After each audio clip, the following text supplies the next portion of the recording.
Sheldrake 5 somewhere here. Not there though. Where are they? Here they are. Willer Sheldrake here. Sheldrake on the spine of this book. It's got volume number written on the lower part of the spine. But we already did this. You're supposed to go to pink, blue, and white volume books. Yeah, that's what I did. Then you're supposed to go upstairs and examine the output monitor. Wait, there's a monitor? It says go up the stairs and examine the output monitor.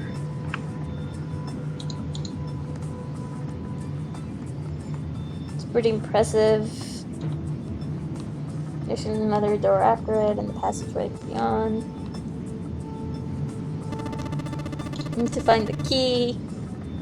You say that and you don't even know if I showered today. By the way, I did shower. Did you? Yeah, I did. Good job. Thank you. I also feel proud of myself somehow. Coat rack. Jesus. Examine the shadow. Oh, do I have to examine the shadow? Yeah, you're supposed to examine Sheldrake 5. Fuck that noise. Yes, I know, it's a little annoying, but that's what you're supposed to do. Sheldrake 5. Sheldrake, be sure to shower every day or else you'll feel slimy. Unless you're a slime from Dragon Quest. Sheldrake. Or you're just anything that's like an ooze. No, only a slime. If you're anything else, then you're not good. You're not healthy. Junpei read the text out loud. I think I saw the rest of the collection somewhere. Yeah, I think I saw it somewhere around here. Let's go take a look. I mean, I already did this. Have you ever heard of him? Sheldrake, I mean. Junpei grinned. Yeah, Lotus told me about him. There's a British biochemist named Sheldrake. He had a rather interesting theory. The theory of morphogenetic fields, which relies on the theory of morphic resonance. Really? From Lotus, huh? Well, Clover also said something to me about that stuff. She did? Yeah, what was it? The ability to access a morphogenetic field is affected by a couple of things. First, epiphany, and the other is danger. That girl. I told her not to tell anyone. You did? Why? Junpei's eyes narrowed. Look, man. I didn't push it because we're in a hurry, but I'm kinda sick of this. How about you just tell me, okay? Tell you what. Don't give me that. About the experiment. Snake's shoulders slumped and he shook his head slowly. Speaking of which, I should wash my Gengar costume. Yep, probably should. He'd finally given up. Very well, fine. I'll tell you everything, but not here. Let's move to the top floor. Junpei nodded. With that, they climbed the stairs to the top floor.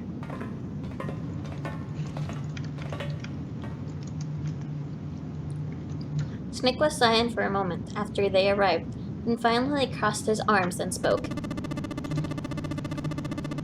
You've been wearing it all month? Wow. That's dedication. Yeah, I suppose I might as well start by telling you why I kept quiet and why I made sure Clover did as well. To be honest, the explanation is quite simple. Zero told me not to. I had little choice. He didn't walk up and tell me, of course. He gave me a message engraved on a card. Snake reached into his sleeve and pulled out a small, stiff piece of paper. It looked a good deal like the one he'd shown everyone in the central staircase. So you had two cards. No, only one. Huh? What do you mean? I thought the card just had some rules for the nunnery game on it. Yes, it did. And those were the rules I read you. However, they were not the only thing on the card. There was something I didn't read. Well, perhaps I should say there was something I couldn't read. And that was... Tell no one of the events that took place 9 years ago. Tell and I activate your sister's detonator. Oh, okay. Oh. Snake nodded. Well, what about Clover? Did she get a message from Zero too? I don't believe she did. But doesn't it strike you as strange that Zero would shut my mouth and not hers? Yeah, it does seem a little weird. To be honest, to be on the safe side, however, I told her it was best not to tell anyone. Still, apparently she told you. That girl. What's wrong with her telling me? I figured some stuff out with the thing she told me. I mean, it looks like the whole activate her detonator thing was just a bluff. She's prancing around downstairs, happy as a clam now that you're back. Snake glanced down at Clover and Seven, examining one of the bookshelves. That's very true. I've decided I can trust you. I've decided to tell you the truth. The chance that Santa is here is very high. I feel I can assume Santa doesn't have the time to observe us at the moment. And at any rate, even if I were, I very much doubt he would kill us. Why not? Clover told me about the four-leaf clover, about the words.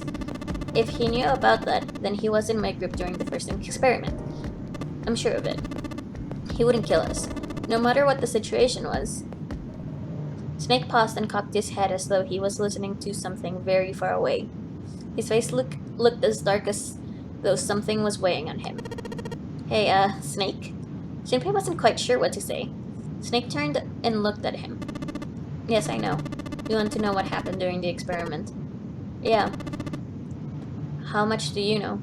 Junpei relayed to Snake everything Clover had told him. The morphogenetic field in the experiment 9 years prior to that had dealt with it.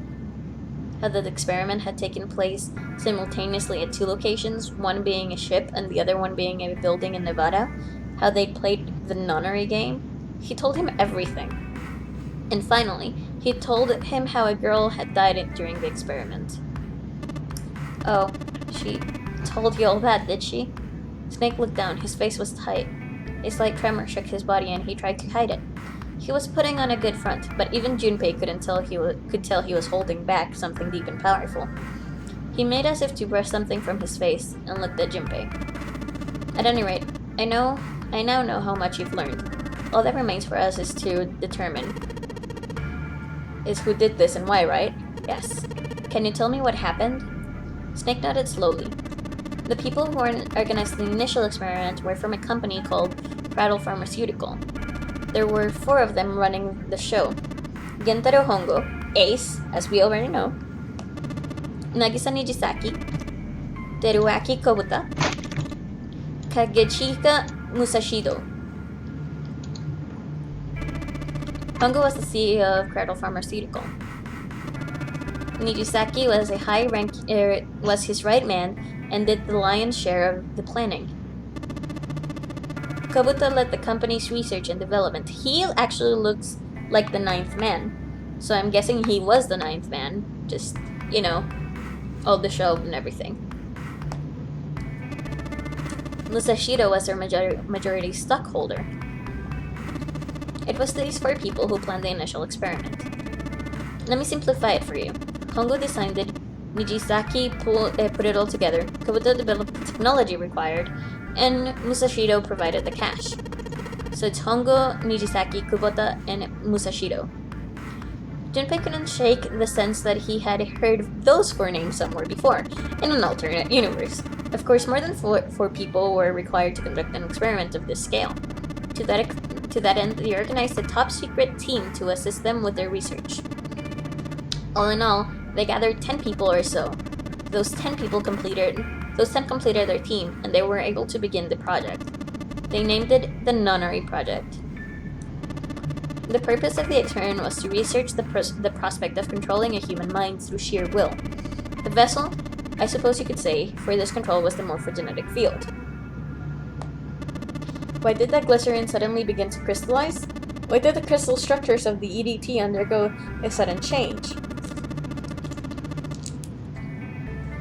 Why did the rats improve their puzzle-solving skills with each generation? Experiments with humans produced the same results. The more people who knew the answer to a question, the more people there were who could answer correctly without having seen the problem before. Why? How?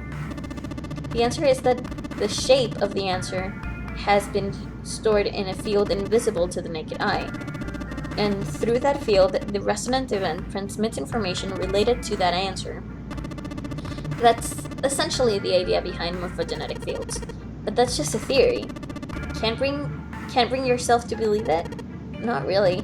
Let's say someone killed another person because the devil told them to do it. Whether the devil exists or not has no relevance to the murder. They believe the devil exists. Whether or not he does is immaterial. So what matters here is that Hongo believed the morphogenetic field. Snake nodded. But I still don't get it. You said they wanted to figure out how to control people, right? That's what you were saying? Yes. So how are they going to do that with a morphogenetic field? I'll keep it simple.